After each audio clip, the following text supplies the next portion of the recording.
Hello friends, welcome back. आज हम लोग एक नया सब्जेक्ट स्टार्ट करने जा रहे हैं, डिज़ाइन ऑफ स्टील स्ट्रक्चर।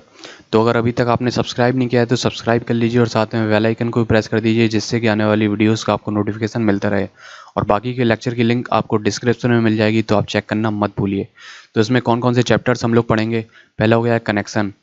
इसमें कनेक्शन हम लोग दो प्रकार से बना सकते हैं, या तो डायरेक्ट कनेक्शन होगा या इसेंट्रिक कनेक्शन होगा। ओके, अब डायरेक्ट कनेक्शन भी दो प्रकार से हो सकता है, या तो बोल्टिंग के थ्रू करेंगे या बेल्डिंग के थ्रू। ठीक इसी तरह इसेंट्रिक कनेक्शन भी दो प्रकार से हो सकता है, बोल्टिंग के थ्रू या बेल्डिंग के थ्रू। सेकंड चैप्टर हो गया है टेंशन मेंबर, थर्ड चैप्टर हो गया है कंप्रेशन मेंबर, फोर्थ हो गया है बीम्स, फिफ्थ हो गया है प्लेट गर्डर, और सिक्स हो गया है इंडस्ट्रियल बिल्डिंग। तो आपके शुरू के जो चार हैं ये ज़्यादा इंपॉर्टेंट है, इससे आपके ऑब्जेक्टिव भी पूछे जाते हैं और साथ में कन्वेंशनल भी पूछे जाते हैं। जो पांचवा चैप्टर हो गया और छठवां चैप्टर, इससे आपको ऑब्जेक्टिव ही देखने को मिलेंगे। तो इंडस्ट्रियल बिल्डिंग में हम लोग क्या क्या पढ़ेंगे, जैसे ट्रस हो गया उसका एनालिसिस करना, या फिर गैंट्री गर्डर। तो मान लीजिए ये कोई एक ट्रस हो गई है, ये कोई एक रूफ ट्रस है, ये प्रिंसिपल राफ्टर्स हो गए हैं, ये कॉलम्स हो गए हैं, ये इसके मेंबर्स हो गए हैं। तो हम लोग जानते हैं जो भी ट्रस होती है उसके मेंबर्स में या तो कंप्रेशन आता है या फिर टेंशन आ सकता है। तो हम लोग उसकी एनालिसिस करेंगे तो सारे मेंबर्स में कंप्रेशन निकाल लेंगे और टेंशन निकाल लेंगे। उसके बाद देखेंगे कि कौन सा कंप्रेशन सबसे बड़ा है और कौन सा टेंशन सबसे बड़ा है।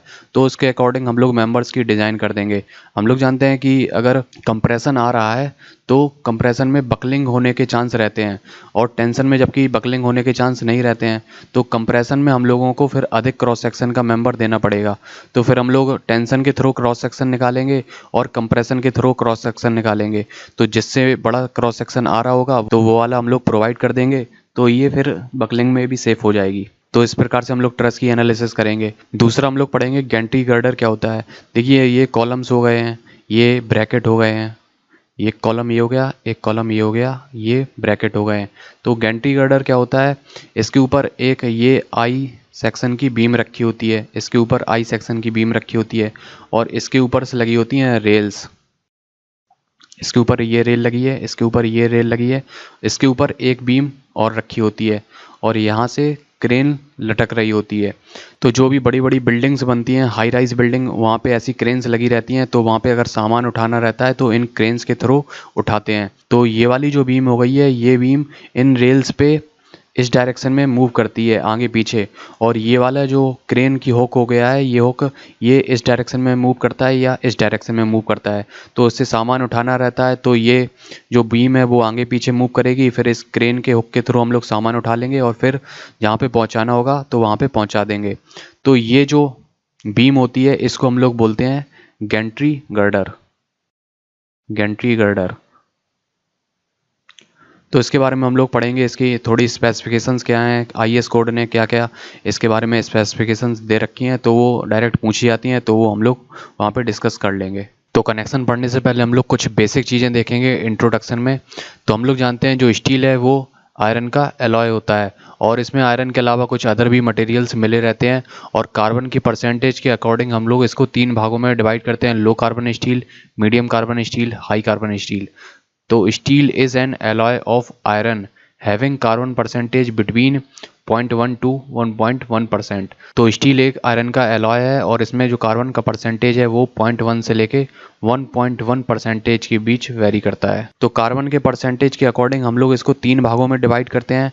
ए हो गया है low carbon steel, B medium carbon steel, C high carbon steel. तो जो लो कार्बन स्टील है उसमें कार्बन की मात्रा 0.1% से 0.25% तक वेरी करती है। मीडियम कार्बन स्टील में 0.2 से 0.6% तक होती है, और हाई कार्बन स्टील में 0.6 से 1.1% के बीच होती है। तो जब भी हम लोग स्टील का मैन्युफैक्चर करते हैं तो उसमें हम लोग कुछ डिसॉल्व्ड ऑक्सीजन रखते हैं, और इस डिसॉल्व्ड ऑक्सीजन को कंट्रोल करना बहुत ज़रूरी होता है। अगर इसकी मात्रा ज़्यादा हो जाएगी डिसॉल्व्ड ऑक्सीजन की, तो स्टील की जो ड्यूरेबिलिटी है वो कम हो जाएगी। तो यहाँ पे पढ़ते हैं deoxidisers such as silicon aluminium are used to control dissolved oxygen during the manufacturing process. तो जब भी हम लोग स्टील का निर्माण करते हैं तो डी ऑक्सीडाइजर्स जैसे सिलिकॉन हो गया या एल्यूमिनियम का यूज़ करते हैं डिसॉल्व्ड ऑक्सीजन की मात्रा को कंट्रोल करने के लिए।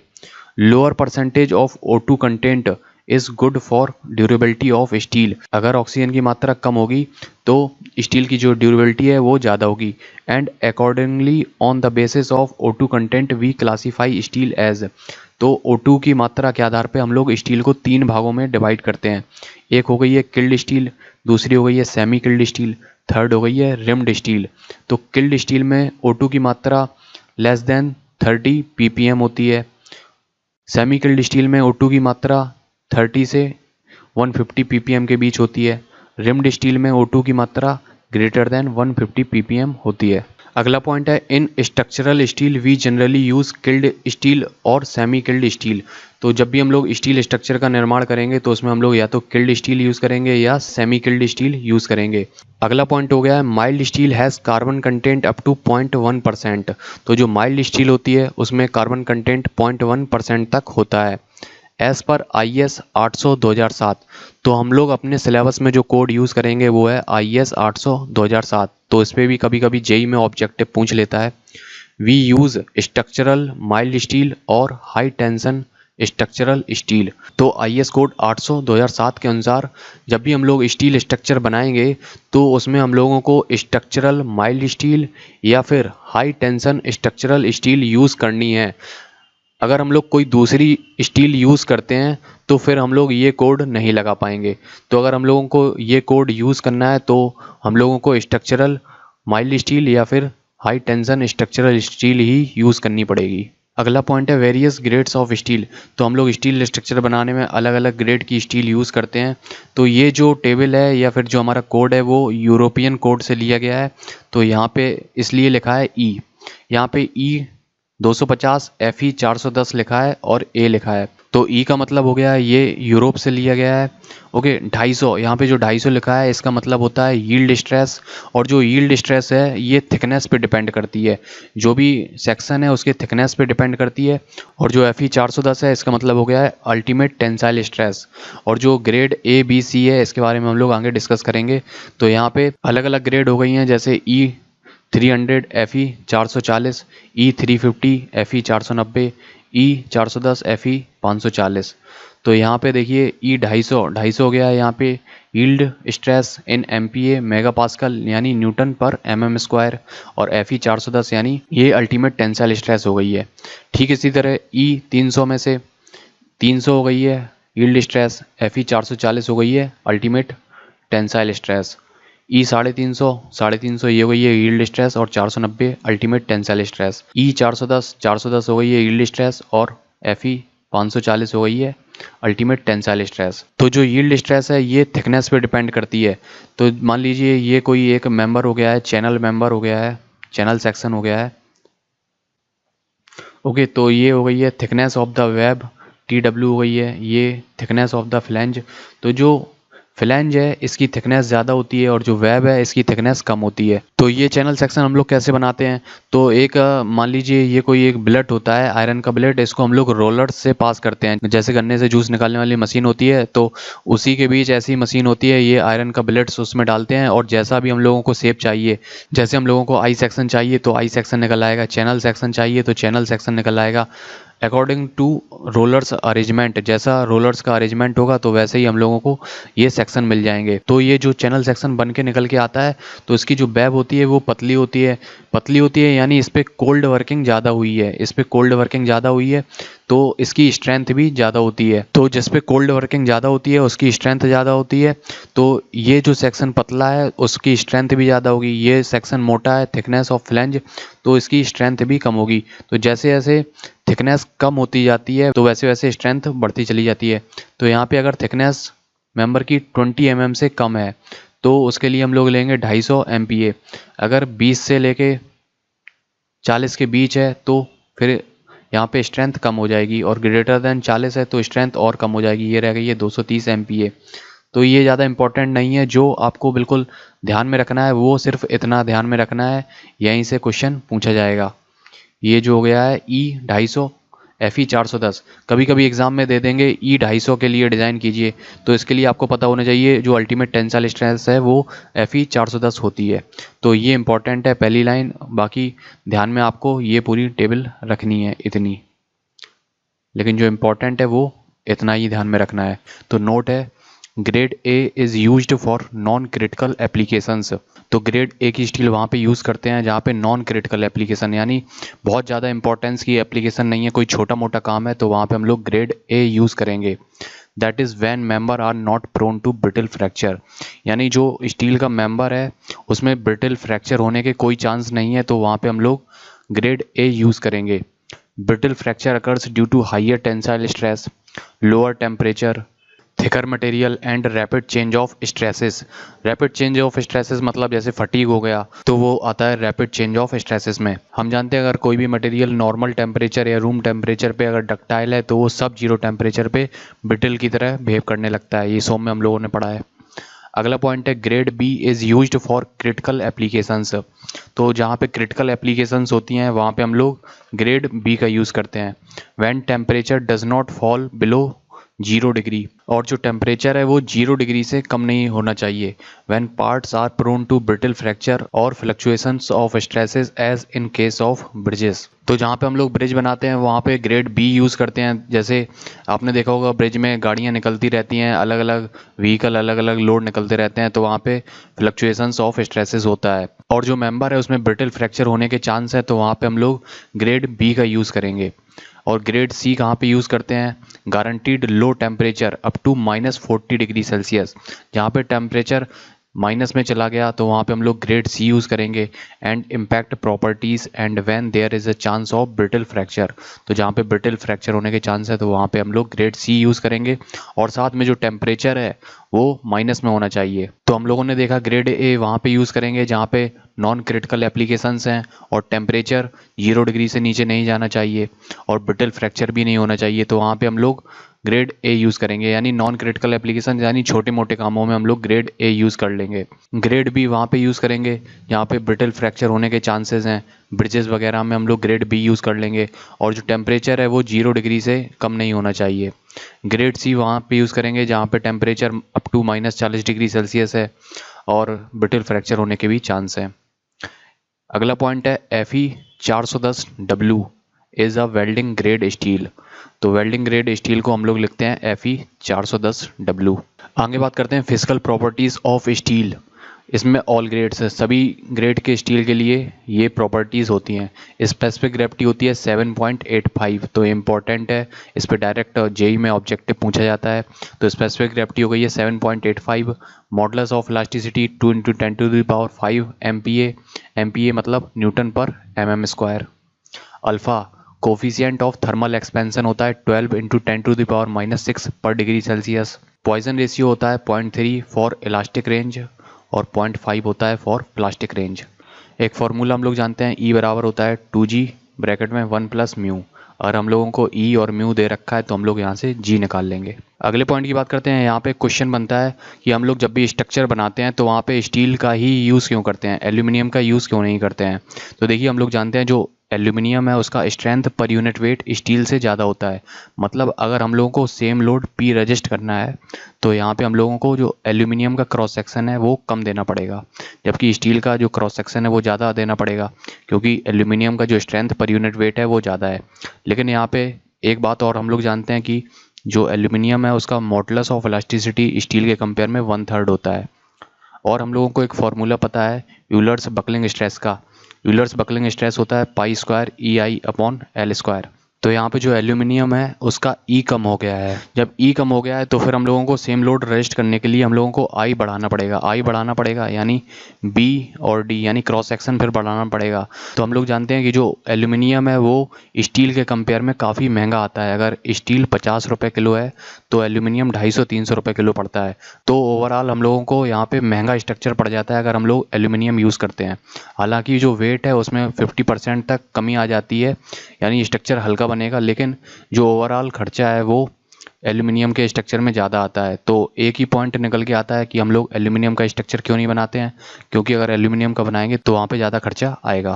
तो यहाँ पे पढ़ते हैं aluminium has greater strength as compare to steel per unit weight, hence cross section requirement for particular load will be lesser. However, the modulus of elasticity of aluminum is 1/3 of steel, hence chances of buckling will be more in case of aluminum. तो aluminium का जो modulus of elasticity है वो steel के compare में 1/3 होता है, तो एल्यूमिनियम में बकलिंग होने के चांस होते हैं। तो बकलिंग को रोकने के लिए हम लोगों को इसका क्रॉस सेक्शन बढ़ाना पड़ेगा। To overcome this we need to provide greater movement of inertia requiring bigger section, thus saving on account of greater strength per unit weight will be offset. तो जो हम लोगों ने सेविंग की थी पर यूनिट वेट में, तो वो ख़त्म हो जाएगी, क्योंकि हम लोगों को फिर बिगर सेक्शन देना है। तो वहाँ पे जो सेविंग की थी हम लोगों ने पर यूनिट वेट, वो ख़त्म हो जाएगी। बिगर सेक्शन देंगे तो एल्यूमिनियम का जो कॉस्ट है वो ज़्यादा है। Still there would be 50% saving in the overall weight. However aluminium is 6 times costlier than steel and thus will have to incur more than 3 times expenditure as compare to steel. तो जो aluminium है वो महंगा है, तो aluminium के structure में ज़्यादा खर्चा आ जाता है। However there is no maintenance required in case of aluminium. एक फ़ायदा और है एल्यूमिनियम का, इसके जो स्ट्रक्चर बनते हैं उनमें मेंटेनेंस की बहुत कम आवश्यकता पड़ती है। And it is good for impact loading, और ये इम्पैक्ट लोडिंग के लिए भी अच्छा रहता है। आगे बात करते हैं स्टैंडर्ड स्ट्रक्चरल स्टील सेक्शन। ये आगे क्वेश्चनों में यूज़ होंगे। तो ये हो गया है आई सेक्शन, ये इसकी विड्थ हो गई है बी, ये इसकी थिकनेस ऑफ फ्लैंज हो गई है टी, थिकनेस ऑफ वेब हो गई है टी डब्ल्यू, और ये ओवरऑल डेप्थ हो गई है डी। तो यहाँ पे आई सेक्शन के कई प्रकार हो सकते हैं, जैसे I S J B, I S L B, I S M B, I S H B. तो आई एस जे बी यानी Indian standard junior beam, Indian standard light weight beam, Indian standard medium weight beam, Indian standard heavy weight beam. तो अगर आई S M B 300 लिखा है तो इसका मतलब होता है 300 का जो ओवरऑल डेप्थ है वो है 300। ये चैनल सेक्शन हो गया है। तो ये इसकी बर्थ हो गई है B, thickness of flange T, overall depth D, और thickness of web T W. तो इसके कई प्रकार हो सकते हैं, I S J C, I S L C, I S M C. I S L C 150 लिखा है, यानी ये डी हो गई है 150। ये एंगल सेक्शन हो गया है, एंगल। ये थिकनेस हो गई है टी, ये थिकनेस हो गई है टी। तो ये हो गया है I S A, I S A 200 into 100 into T. तो ये हो गई है 200, ये हो गई है 100। यहाँ पे दोस्तों ये इंपॉर्टेंट है, आई एस एस सी, इस पर एक बार क्वेश्चन आया हुआ है। तो ये होता है Indian standard column section, type of I section. तो जो आई सेक्शन होता है जब हम लोग उसको कॉलम की तरह यूज़ करते हैं तो वो कहलाता है आई एस एस सी। ये कॉलम की तरह हम लोग इसको यूज़ करते हैं, ऐसा होता है ये। अगला सेक्शन है टी सेक्शन, इसको हम लोग लिखते हैं आई एस एल टी। तो ये टी सेक्शन हो गया है। अगर इसकी अगर लिखा है आई एस एल टी 200, तो इसका मतलब होता है ये हो गई है 200 ओवरऑल डेप्थ। और भी कई प्रकार के सेक्शन हो सकते हैं, जैसे आई एस आर ओ, इसको आर ओ मतलब राउंडेड बार। अगर लिखा है आई एस आर ओ 10, तो ये क्या हो गया 10, ये बार का डायामीटर हो गया। ऐसे ही हो गया I S S Q, S Q मतलब स्क्वायर बार। अगर आई एस एस क्यू 20 लिखा है तो ये side of the square bar हो गया 20। अगला हो गया है आई एस एल पी, तो ये हो गया प्लेट्स। अगर लिखा है आई एस एल पी, ऐसे लिखा है आई S L P 200 into 100 into 8, तो ये हो गया लेंथ, ये हो गई विड्थ, और ये हो गई थिकनेस। ऐसे ही होता है I S F L flats, तो ये भी एक प्लेट के तरीके के ही होते हैं। तो इतना आपको ध्यान में रखना है। तो अगर हम लोग इन सेक्शंस को इंडिविजुअली यूज़ करते हैं तो इनको बोलते हैं हम लोग रोल्ड सेक्शन, और अगर कॉम्बिनेशन के साथ यूज़ करते हैं तो इसको बोलते हैं फिर हम लोग built up section. These standard sections can be used either alone. अगर एलोन यूज़ कर रहे हैं तो इसको हम लोग रोल्ड सेक्शन बोलेंगे, और combination of these sections built up section will be used. अगर कॉम्बिनेशन होगा तो उसको हम लोग बिल्ट अप सेक्शन बोलेंगे। अगला पॉइंट है कन्वेंशन फॉर मेंबर एक्सेस। अगर आपको एग्जाम में दे रखा है आई एक्स एक्स, आई वाई वाई, और अगर फिगर नहीं दे रखा है तो फिर आपको इस प्रकार से एक्सेस माननी पड़ेंगी जो हम लोगों को कोड ने दिए हैं। तो ये एक आई सेक्शन हो गया है। इसकी ये एक्सेस हो गई है जेड जेड एक्सेस, ये है पैरेलल टू फ्लैंज, और perpendicular to flange Y Y axis हो गई है, और मेंबर के लेंथ के अलोंग हो गई है एक्स एक्सेस। तो यहाँ पे जेड जेड हो गई है parallel to flange, Y Y हो गई है परपेंडिकुलर टू फ्लैंज। अगर आई सेक्शन है तो हम लोग ऐसे लेंगे, और अगर एंगल सेक्शन है और ये है अनइक्वल एंगल सेक्शन, तो इसकी जो दोनों लेग हैं ये सेम नहीं है, इसकी ये लेग बड़ी है और ये लेग छोटी है। तो छोटी लेग के पैरेलल जो एक्सेस होगी वो जेड जेड एक्सेस होगी, और स्मॉलर लेग के जो परपेंडिकुलर एक्सेस होगी वो वाई वाई एक्सेस होगी। तो स्मॉलर लेग के पैरेलल हो गई है जेड जेड एक्सेस, और परपेंडिकुलर हो गई है वाई वाई एक्सेस। तो जेड जेड एक्सेस हो गई है पैरेलल टू स्मॉलर लेग, और वाई वाई हो गई है परपेंडिकुलर टू स्मॉलर लेग। और अगर चैनल सेक्शन होगा तो उसमें भी हम लोग इस आई सेक्शन की तरह एक्सेस कंसीडर करेंगे। तो दोस्तों वैसे हम लोगों को पता होता है कि मोमेंट ऑफ इनर्शिया है वो किस एक्सेस के अबाउट ज़्यादा होगा। तो यहाँ पे जो आई जेड जेड है इसके अबाउट जो मोमेंट ऑफ इनर्शिया ज़्यादा है, और आई वाई वाई है इसके अबाउट जो मोमेंट ऑफ इनर्शिया है वो कम होगा। तो अगर एग्ज़ाम में कम दे रखा है तो उसको आई वाई वाई ले लेंगे, और जहाँ पे ज़्यादा है वो आई जेड जेड हो जाएगी। तो एक्चुअली में था क्या कि जो हम लोग कंप्यूटर में डिज़ाइन करते हैं तो वहाँ पे इन एक्सेस की ज़रूरत पड़ती है, तो फिर उसी प्रकार से कोड ने हम लोगों को ये प्रोवाइड करा दी हैं। आगे बात करते हैं general design consideration. There are 3 design theories: A elastic और working stress method, B plastic and ultimate load method, C limit state method. तो यहाँ पे क्वेश्चन बनता है कि जब वर्किंग स्ट्रेस मेथड सही तरीके से काम कर रहा था तो फिर हम लोगों को लिमिट स्टेट मेथड की ज़रूरत क्यों पड़ी। तो देखिए हम लोग जानते हैं जो वर्किंग स्ट्रेस मेथड है वो इलास्टिक रेंज के अंदर काम करता है। मान लीजिए ये कोई एक माइल्ड स्टील का स्ट्रेस स्ट्रेन कर्व हो गया है, ये हो गई है स्ट्रेस, ये हो गई है स्ट्रेन, इसके करस्पॉन्डिंग ये हो गई है एफ वाई। तो हम लोग सिग्मा परमिसिबल कैसे निकालते हैं, एफ वाई में फैक्टर ऑफ सेफ्टी का भाग दे देते हैं तो सिग्मा परमिसिबल निकल आती है, ये हो गई है सिग्मा परमिसिबल। अब जो स्ट्रेस जनरेट होगी वो सिग्मा परमिसिबल के अंदर ही होना चाहिए, तभी हमारा स्ट्रक्चर सेफ रहेगा। तो यहाँ पे जो सिग्मा परमिसिबल निकालते हैं वो करते हैं F Y upon F O S. यहाँ पे जो फैक्टर ऑफ सेफ्टी लेते हैं इसका कोई थ्योरेटिकल बेसिस नहीं था, यहाँ पे जो फैक्टर ऑफ सेफ्टी ली ये हम लोगों ने एक्सपीरियंस के बेसिस पे ले लिया था। मान लीजिए एक एग्जांपल से समझते हैं। ये कोई एक स्ट्रेस स्ट्रेन कर्व हो गया है, ये स्ट्रेस हो गई है, ये स्ट्रेन हो गई है, और ये स्ट्रेस स्ट्रेन कर्व यहाँ पे जाके फेल हो रहा है। मान लीजिए इसके करस्पॉन्डिंग कोई सेक्शन है जिसमें स्ट्रेस आ रही है सिग्मा 1 और एक दूसरी स्ट्रेस है सिग्मा 2, और ये स्ट्रेस हम लोग यहीं पे रखते हैं सिग्मा 2, इसी के अंदर डिज़ाइन करते हैं। तो यहाँ पे जो रेशियो होगा सिग्मा 1 बाई सिग्मा 2 ये हम लोगों को एग्जैक्ट पता होगा कि कितना है, इसी को हम लोग फैक्टर ऑफ सेफ्टी बोल रहे हैं। तो इस वाले ग्राफ में तो हम लोगों को पता चल रहा है कि कितनी फैक्टर ऑफ सेफ्टी ले रहे हैं हम लोग, लेकिन जो माइल्ड स्टील का स्ट्रेस स्ट्रेन कर्व है वो सीधा तो है नहीं है, वो कुछ ऐसा है फिर ऐसा जाता है।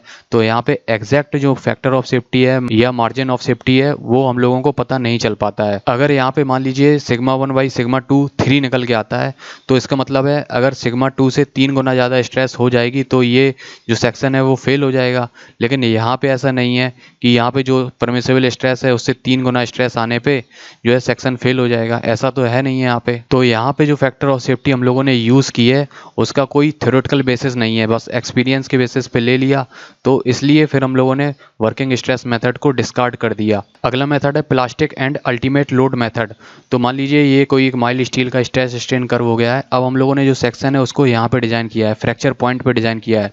इसका मतलब है अब हम लोग उसको अल्टीमेट स्टेट पे ले गए और हमने वहाँ पे जाके इसको डिज़ाइन किया है। और हम जानते हैं कि हम लोग जो प्लास्टिक एनालिसिस है उसमें हम लोग कोलैप्स लोड निकालते हैं। तो मान लीजिए ये कोई एक सेक्शन हो गया है आई सेक्शन, और ये कोई एक स्ट्रक्चर हो गया है, ये कोई एक स्ट्रक्चर हो गया है। तो हम जानते हैं जो सेक्शन है इसकी जो रिजर्व ऑफ स्ट्रेंथ है और जो पूरा स्ट्रक्चर है इसकी जो रिजर्व ऑफ स्ट्रेंथ है ये अलग अलग होती है। हम लोग रिजर्व ऑफ स्ट्रेंथ कैसे निकालते हैं, हम लोग reserve of strength safe factor से निकालते हैं, और जो लोड फैक्टर होता है वो अलग होता है।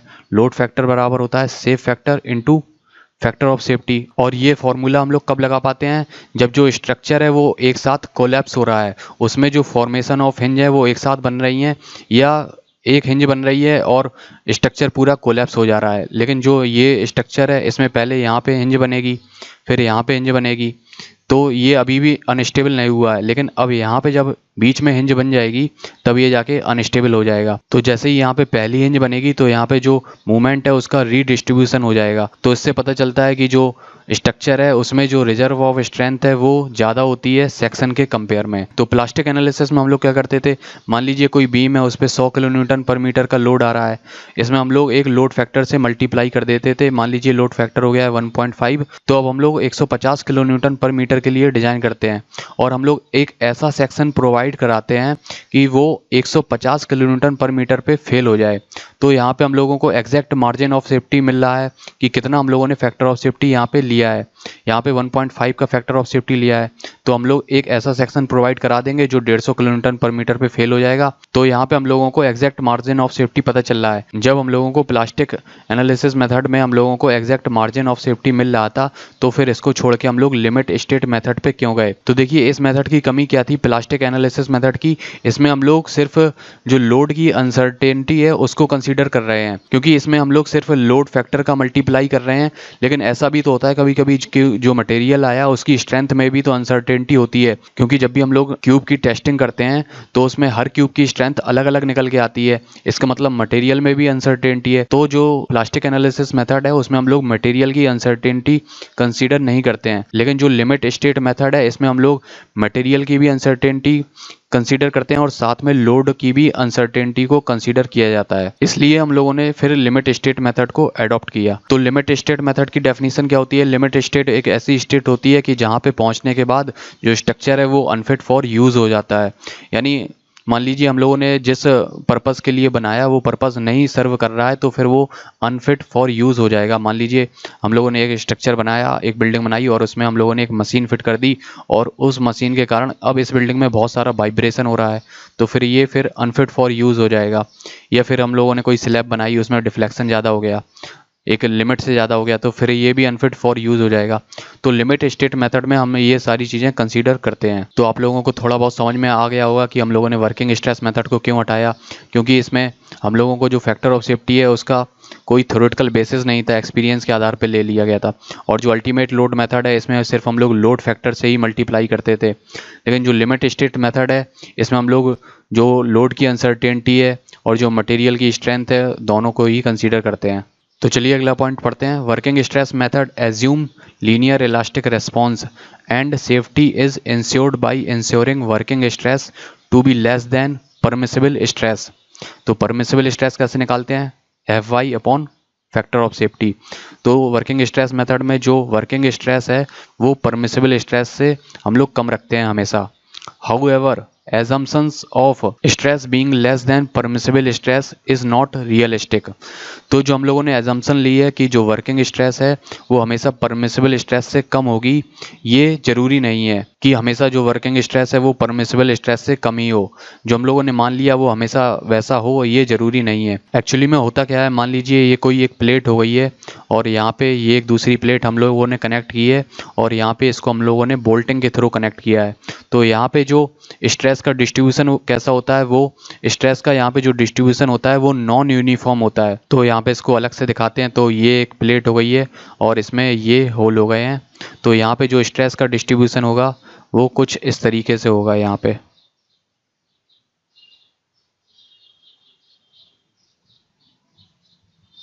ऐसा होगा यहाँ पे, और यहाँ पे ऐसा होगा, और यहाँ पे ऐसा होगा। तो यहाँ पे जो होल बने हैं इसकी वजह से क्या होता है, स्ट्रेस का कंसंट्रेशन हो जाता है। यहाँ पे स्ट्रेस में नॉन यूनिफॉर्मिटी आ जाती है और यहाँ पे जो स्ट्रेस है वो परमिसिबल स्ट्रेस से भी ज़्यादा हो सकता है। यहाँ पे मान लीजिए 3 गुना हो गया परमिसिबल स्ट्रेस से जो स्ट्रेस है, तो जो हमारा पर्पज़ है वो फेल हो जाएगा, जो हम लोगों ने एजम्पशन मानी है वो फेल हो जाएगी। तो however assumptions of stress being less than permissible stress is not realistic because of stress concentration, long term effect of shrinkage and creep and residual stresses. तो रेसिडुअल स्ट्रेस क्या होता है, मैंने पिछली वीडियो में आपको बताया था। एक आयरन का बिलेट होता है, इसको हम लोग रोलर्स के बीच से डालते हैं और जैसा हम लोगों को सेक्शन चाहिए होता है तो वैसा मिल जाता है। तो मान लीजिए इस आयरन के बिलेट को हम लोगों ने रोलर्स में डाला और एक आई सेक्शन हम लोगों को मिल गया कुछ इस तरीके से। तो जो आई सेक्शन होता है इसका जो फ्लैंज है इसकी थिकनेस ज़्यादा होती है और जो बैब है इसकी थिकनेस कम होती है। तो जिसकी थिकनेस ज़्यादा होगी उसको ठंडा होने में ज़्यादा टाइम लगेगा और जिसकी थिकनेस कम होगी वो जल्दी ठंडा हो जाएगा। तो यहाँ पे जो बैब है वो जल्दी ठंडी हो जाती है क्योंकि इसकी थिकनेस कम है। अब यहाँ पे जो फ्लैंज है अब ये ठंडी होगी, तो ये ठंडी होगी तो ठंडी होने पे इसका कॉन्ट्रैक्शन होगा, लेकिन जो बैब है इसके कॉन्ट्रैक्शन को रोकेगी। तो बैब में क्या आ जाता है, कंप्रेशन आ जाता है, और यहाँ पे जो फ्लैंज है इसमें टेंशन आ जाता है। तो इसके कारण भी रेसिडुअल स्ट्रेसेस के कारण भी जो स्ट्रेस है वो परमिसिबल स्ट्रेस से ज़्यादा हो सकती है। आगे नोट की बात करते हैं। Unequal rate of cooling of various parts of section will lead to generation of residual stresses. The part of section which cool first will have compression because it will resist the shortening of slower cooling part. तो अभी जो बताया ये वही लिखा है। अगला point है, in working stress method exact margin of safety against collapse is not known. तो वर्किंग स्ट्रेस मेथड में जो फैक्टर ऑफ सेफ्टी लेते हैं वो एक्सपीरियंस के बेसिस पे लिया गया है, इसलिए हम लोगों को एग्जैक्ट मार्जिन ऑफ सेफ्टी नहीं पता रहता है। अगला पॉइंट है, factor of safety does not have a scientific basis, it is based on experience.